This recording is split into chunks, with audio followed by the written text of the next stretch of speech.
چت جی پی تی دقیقاً چطور فکر میکنه؟ آیا اصلاً چت جی پی تی میفهمه؟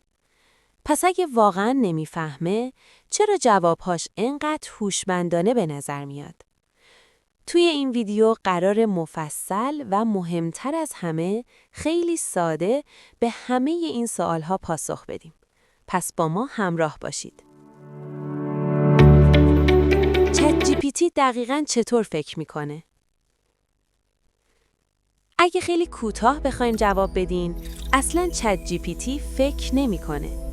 نه آگاهی داره، نه قصد داره و نه چیزی رو احساس میکنه. کاری که انجام میده فقط پیشبینیه. حالا چطور پیشبینی میکنه؟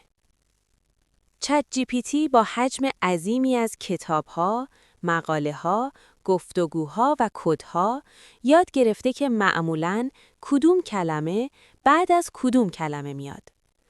هر کلمه به یک عدد ریاضی تبدیل میشه. بعد با 10,000 محاسبه ریاضی در کمتر از 1 ثانیه به این نتیجه میرسه که کلمه بعدی احتمالاً چیه. سپس محتمل ترین ادامه ممکن را انتخاب میکنه. یعنی نمیگه این درسته. فقط میگه با توجه به الگوها این محتمل تره. یعنی اصلاً نمیدونه داره چی میگه. مثلا وقتی میگه من خوبم، خودش هم نمیدونه واقعاً داره چی میگه.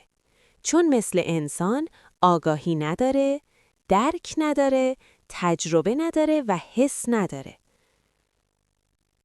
مثلا میتونه درباره درد توضیح بده، اما هرگز درد رو حس نکرده.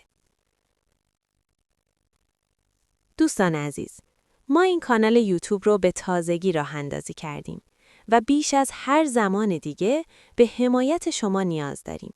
شما میتونید با سابسکرایب، لایک و کامنت از ما حمایت کنید.